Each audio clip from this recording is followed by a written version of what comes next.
There is a change coming at Manchester United. The niggles, the deficiencies that were once left ignored are now seemingly getting repaired.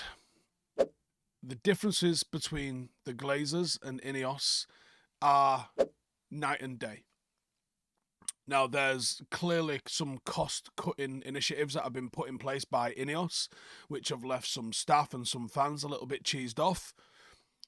But I think it's undeniable with the vigour that they've attacked sorting out the football club as a football club first. The appointment of new CEOs, new directors, and building up a squad of officials at the club, and then working their way inside, improving coaching. Look how many coaches we've just brought in, improving scouting and recruitment and all that lot. And it's been absolutely needed. In the last 10 or 11 years, it's been clear that United's recruitment has fell apart. And now maybe Sir Alex Ferguson wielded too much power. But at the end of the day, Sir Alex Ferguson was delivering. And you couldn't really argue with the way Sir Alex Ferguson was doing it because it was ultimately extremely successful. You could argue they probably needed to have some level of succession planning in place as Sir Alex Ferguson was entering those final few years of his contract. But you couldn't have changed the way it was working for Sir Alex Ferguson because it was working for Sir Alex Ferguson. The annoyance is that it took 10 years, 11 years, for Manchester United to wake up, realise and act that the way a football club runs is not the way it was run under Sir Alex Ferguson. You can't do it going forward. There has to be more in more areas. And I think the biggest failure around Manchester United is very simple. I think it's one of the most important things when it comes to a football team. Recruitment. United have not been able to recruit. Now, when I say recruitment, that's obviously several areas of expertise. Deal negotiation is one. Talent identification is another. Bringing the player and enticing the player to come to the club is another. And you could argue that might be 3 people's jobs right there. Might even be more than 3 people's jobs. Those are things that United have got wrong. And I mean wrong.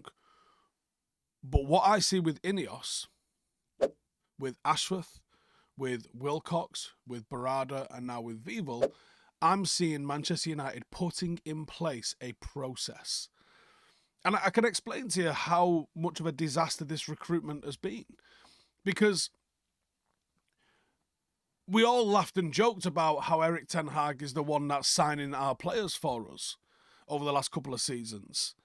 I think that's the case. And people want to blame Erik ten Hag with that, but you're asking him to do something that should not be his job, was not his job at Ajax. His job is to coach and to instill tactics and discipline into the team. It's not his job to be able to scout people. We have had unskilled cowards in the positions of recruitment at Manchester United. Unskilled cowards. I don't think there's anybody that's willing to put their name to a scout report and go, that's the guy. And why do I think that? Well, I think that because of the evidence that sits in front of me over the last decade. That's why we've been desperate for the likes of Ashworth and Wilcox. That's why there were calls for Paul Mitchell. It is well known, it's almost laughable, United tax. What's that? It's where United get completely mugged off when we're buying someone or when we're selling someone. Like, how are we so incompetent at, we can't ever uncover a gem. We never get someone for value for money. We always pay over the odds. And then we get rinsed when we're selling people that we no longer want to keep. Have you ever known a club so bad at it? And since the profit and sustainability regulations came in, as well as a little bit of FFP, Manchester United find themselves at the pinch of where the Glazer debt and where our inability in the transfer market to get any level of deal is starting to hurt us. We get this investment from a new ownership and we go into this summer and we go, right then, what have we got? And they go 35 mil and you go, motherfucker, that won't buy half of Harry Maguire. What are we supposed to do with that? And that's why this has been the number one issue. Let's go back. let's look at Ole Gunnar Solskjaer's first window. It's the first example for me that comes to mind. We brought in Dan James. Now, yes, he was an unknown.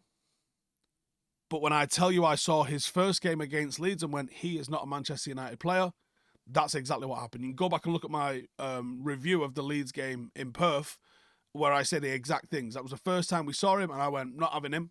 Ain't a United player. He ain't got any skills. He's quick. That's it. Wan-Bissaka, Harry Maguire. Now, Maguire and Wan-Bissaka at the time were established Premier League players, and there was a lot of positive press around the two of them. But we spent a combined £130 million on them. We walked up to Leicester and was like, hey, 45, 50 mil, Harry Maguire, what are you saying? And they went, go kick rocks, we want 80 million. And then we and ahed for 3 months and paid the 80 million. And the same thing happened with Wan-Bissaka. Now, I'm not going to try and rewrite history and say that they were bad signings. At the time, they were quite good signings. But at the time, the money was mental still. £50 million on him. Because City had just spent £50 million on a fullback, this was the new norm. Liverpool had just spent 75 million on Van Dijk. This was the new norm, and people just sort of accepted that that was the case. But they were not worth that at the time. They never were worth that at the time. It was the same window that Hakimi was looked at, came and spoke to Matt Judge at Manchester United, and United went in a different direction. Was Wan-Bissaka really the best in the market? Now, we heard that United scouted 300 and some at right backs. Did they? Did you just load up Football Manager and put in right backs and interested and move to Manchester United? Do you know that's not real, right? You know that that isn't real. Because when you say you scouted 300 and some at right backs, I'm sure that's all you did. Put them in a system or a database, something. And Wan-Bissaka came out the top of it.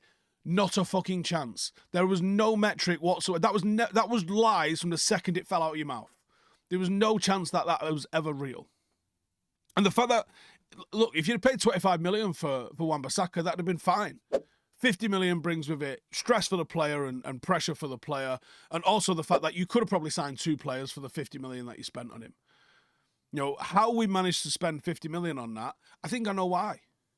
I think because we're so inept at scouting players, because we're so terrified of making a mistake, that you make loads of mistakes, because we don't have a shortlist, and that's what I'm hoping I'm seeing at the moment. I see United in for like 4 or 5 different centre-backs at the moment. Are we going to sign 4 or 5 different centre-backs? No, not a chance. But how many times did you ever really hear of Manchester United having multiple options? The only time I know of it was with Morata and Lukaku. That is the only time I know of it. And Lukaku was our number 1 choice. Lukaku got green lit, and Morata died his there for nothing. Right? That is the only chance that I know of that. And I actually think because it ended up in the public domain so much, there was a mistake made there as well. But because we don't have a short list of 4 or 5 or 6 players, which is what like I said, I hope we've done that this summer where we've gone, right, we want to spend 40, 50 million on a centre-half, and we probably need 2, right? So we've made our shortlist. Here's our shortlist. Right. On that shortlist, I think is Jared Branthwaite, right? My own feelings aside, whether I think he's worth the money that Everton want for him, he's on our shortlist. Facts. I think Sadibo's on our shortlist, but there's issues around UEFA. I think Lenny Yoro is on our shortlist. And I think De Ligt is on our shortlist, and there's probably 3 or 4 more that we haven't really heard of. And United have put a price against those players. And it's not £75 million, Jared Branthwaite. And I think they've gone to Everton and they've lowballed and they've gone, right, there's 35 mil. Let's talk about Jared Branthwaite. And they've gone, no. No, we're not talking about Jared Branthwaite for that. You need more money.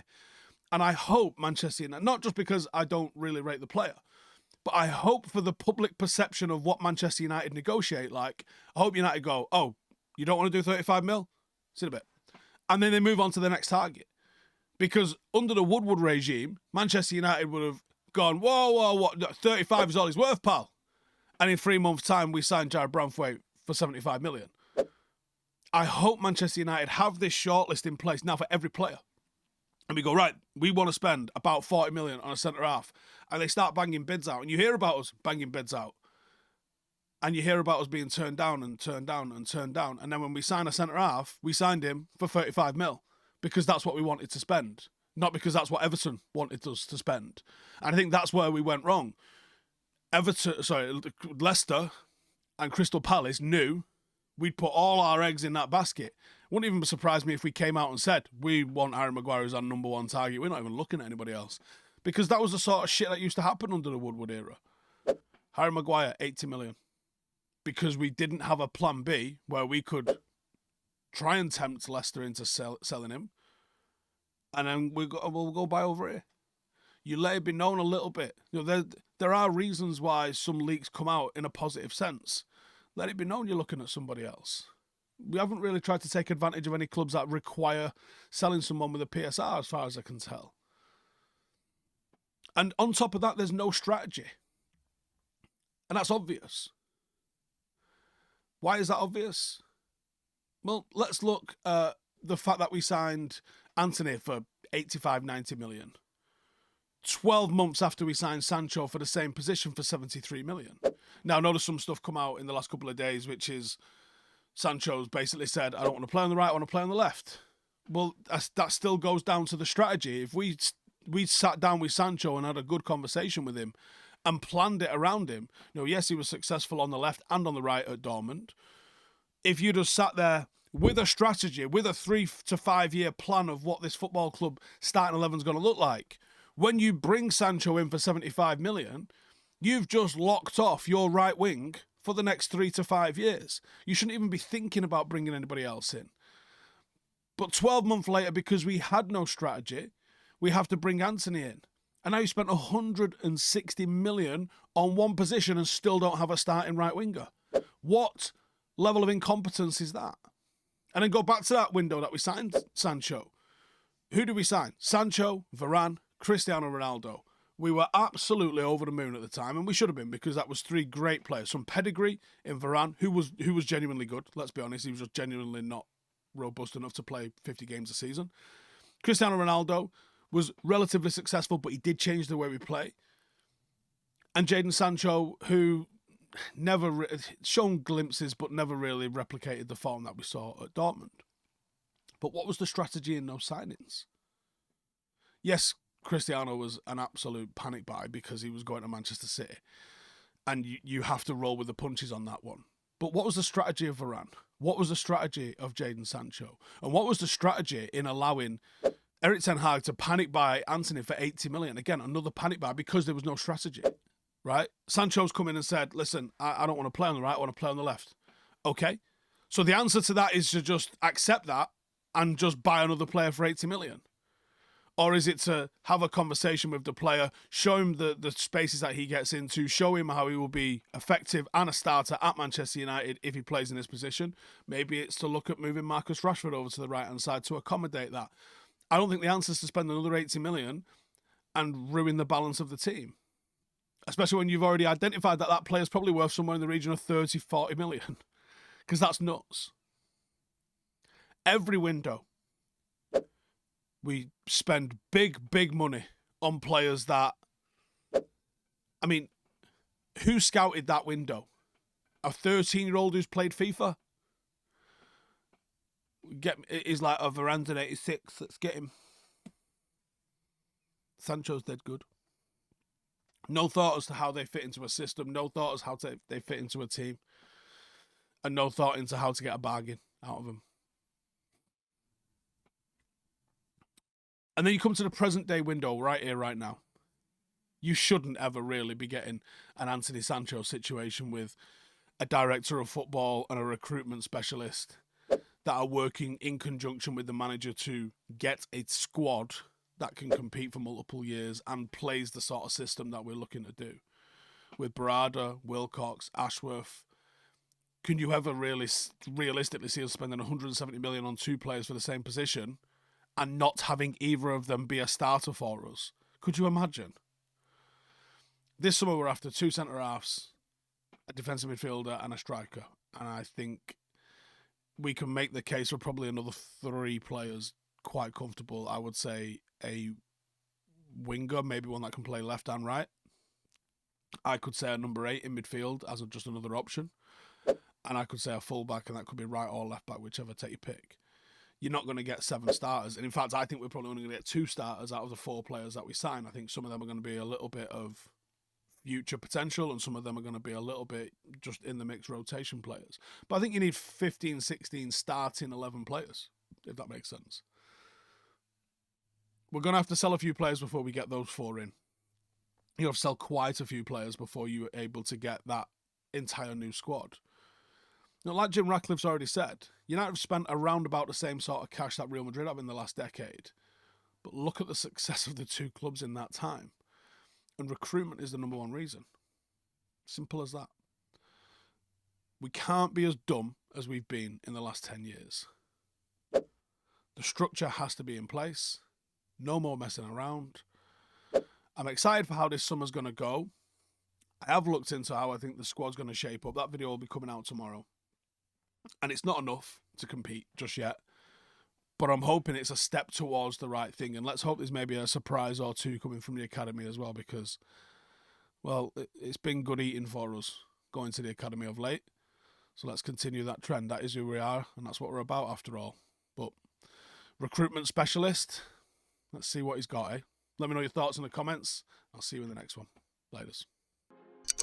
Hey, thank you for watching the video. If you are new around these parts, then don't forget to subscribe. My channel is proudly supported by my community on Patreon.